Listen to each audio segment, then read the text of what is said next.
11월 8일 소년부 주일 예배를 하나님께 드리겠습니다. 내 안에 내가 살아서 찬양하실 때에 가능한 친구들은 자리에 일어서서 힘차게 찬양하면 좋겠습니다.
사도신경으로 우리의 신앙을 고백합니다.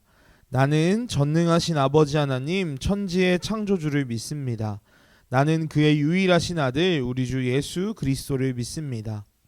그는 성령으로 잉태되어 동정녀 마리아에게서 나시고 본디오 빌라도에게 고난을 받아 십자가에 못 박혀 죽으시고 장사된 지 사흘 만에 죽은 자 가운데서 다시 살아나셨으며 하늘에 오르시어 전능하신 아버지 하나님 우편에 앉아 계시다가 거기로부터 살아있는 자와 죽은 자를 심판하러 오십니다.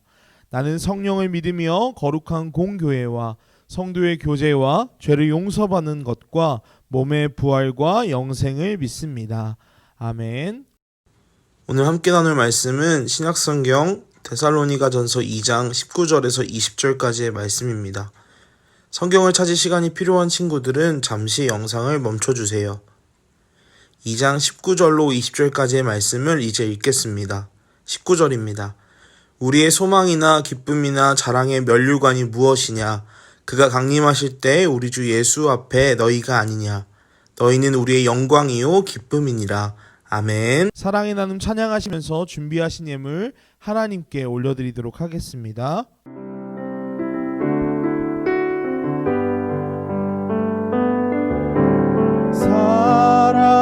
사랑의 나눔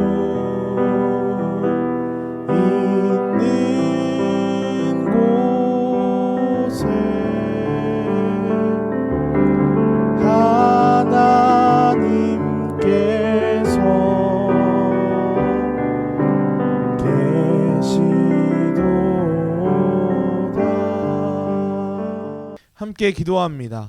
사랑의 하나님 감사합니다. 오늘도 우리 친구들과 함께 예배할 수 있어서 감사합니다. 집에서 예배하는 친구들의 귀한 마음 받아주시고 우리 친구들이 드리는 예물과 마음을 통해 하나님의 사랑이, 하나님의 평화가 이 땅 가운데 가득히 전해질 수 있도록 도와주세요.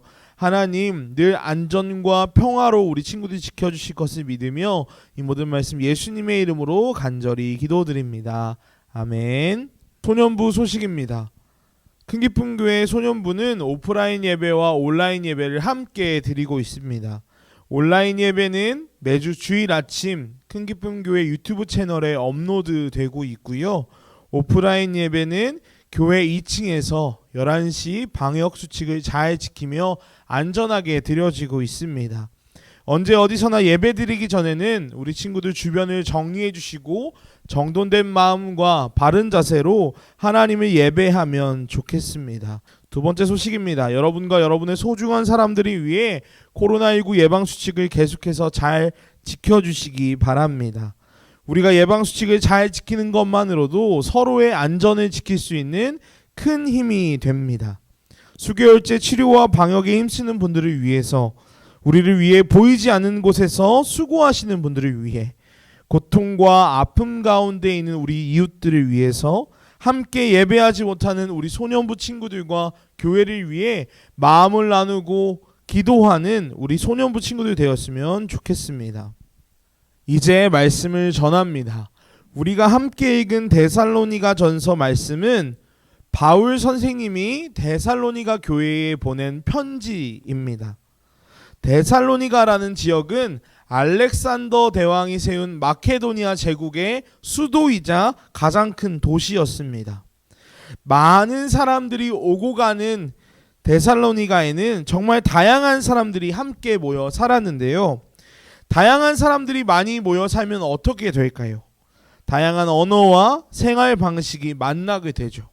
서로 다른 문화들이 만나서 다투기도 하고 합쳐지기도 하고 또 완전히 새로운 문화로 탄생하기도 합니다.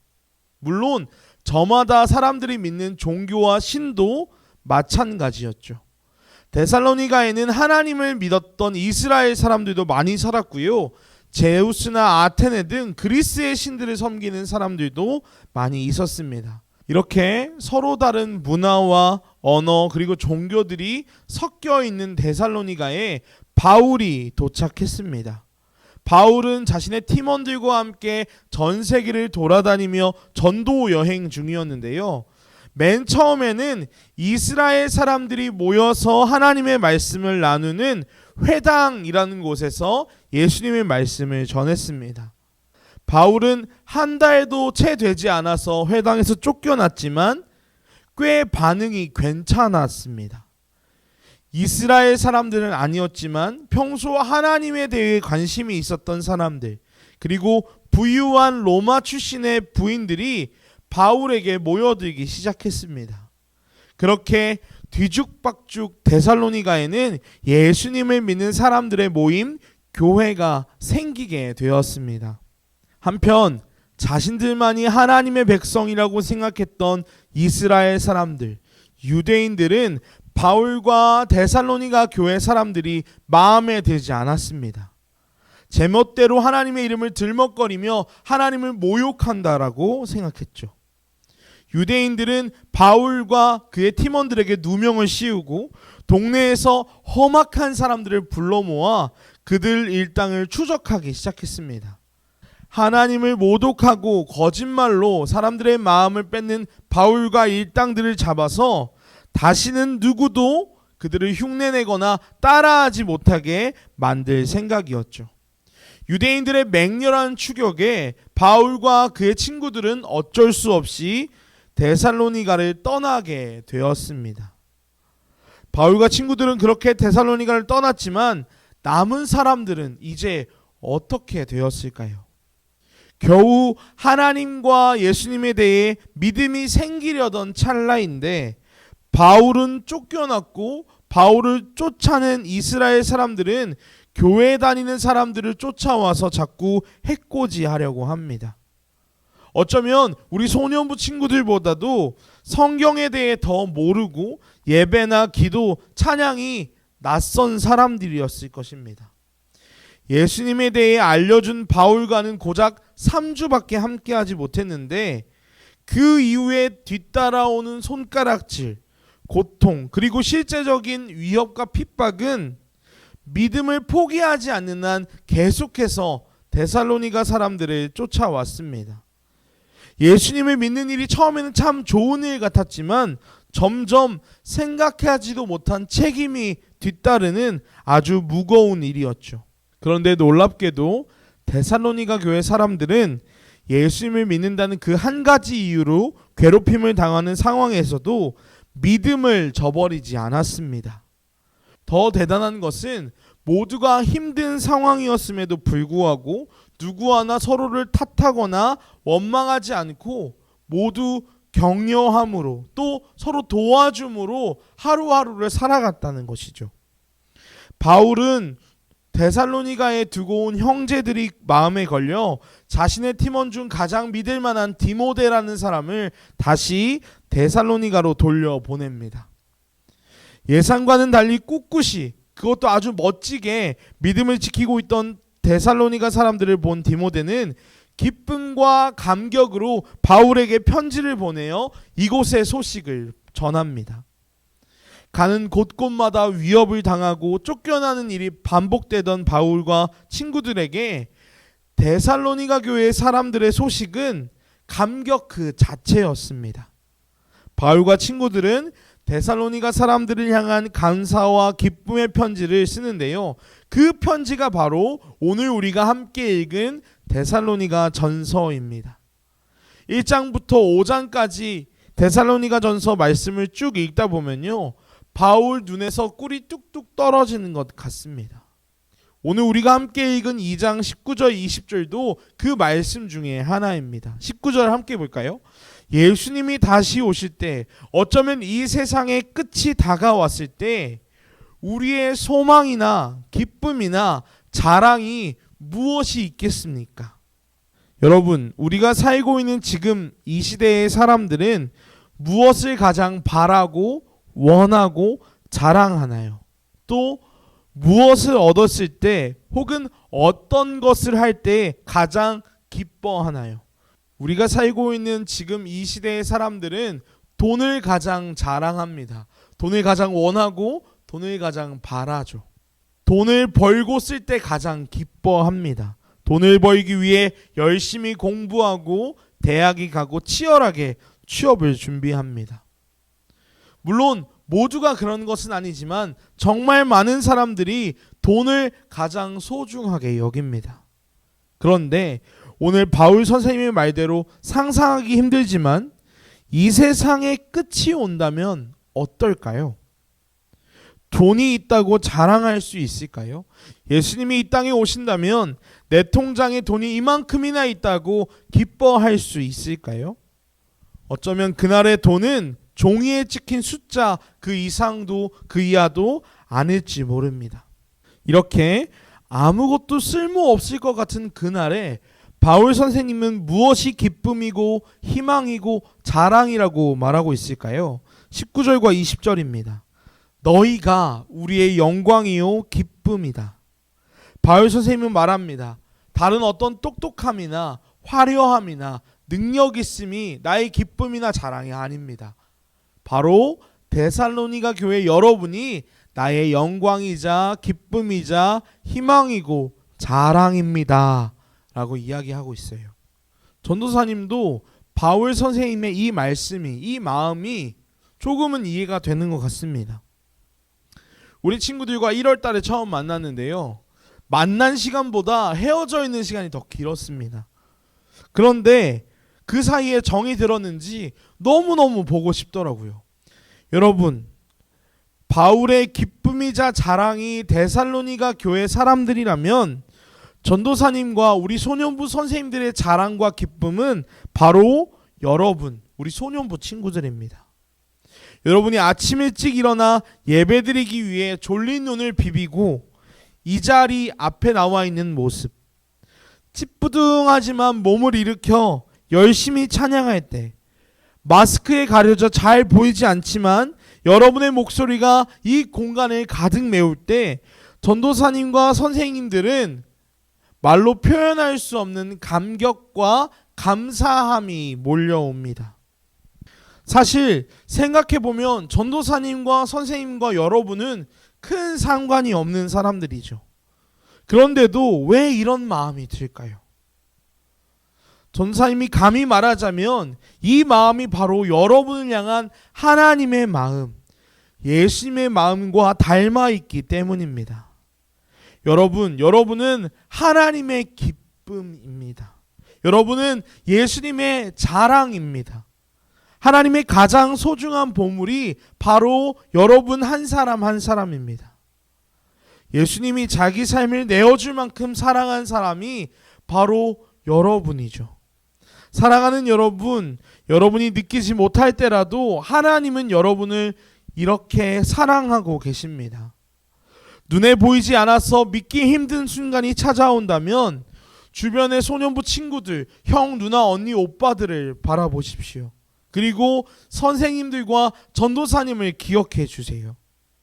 여러분이 웃을 때 함께 웃고 여러분이 슬퍼할 때 함께 슬퍼할 사람들이 바로 여기에 있습니다.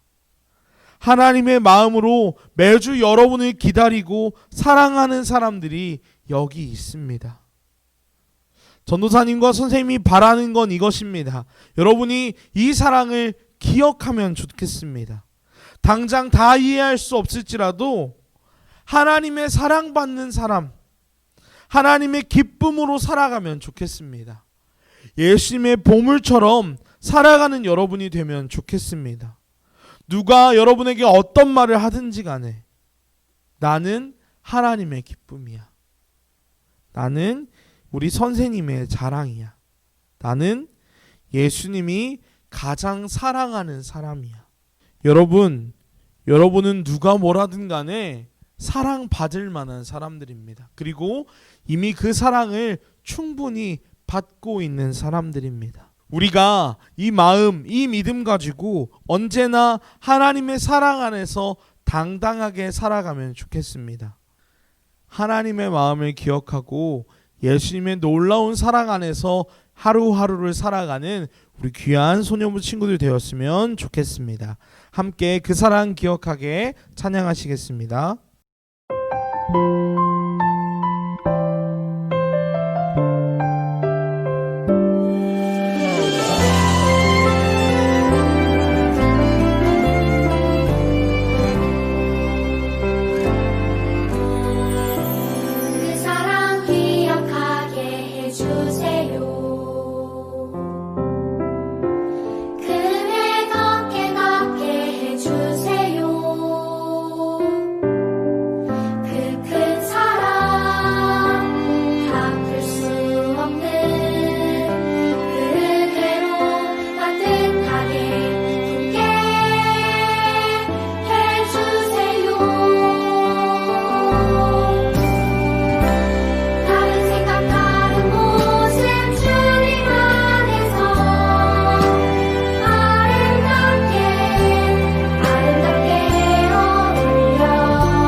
주기도문으로 모든 예배를 마칩니다. 하늘에 계신 우리 아버지, 아버지의 이름을 거룩하게 하시며 아버지의 나라가 오게 하시며 아버지의 뜻이 하늘에서와 같이 땅에서도 이루어지게 하소서. 오늘 우리에게 일용할 양식을 주시고 우리가 우리에게 잘못한 사람을 용서하여 준 것 같이 우리 죄를 용서하여 주시고 우리를 시험에 빠지지 않게 하시고 악에서 구하소서. 나라와 권능과 영광이 영원히 아버지의 것입니다. 아멘.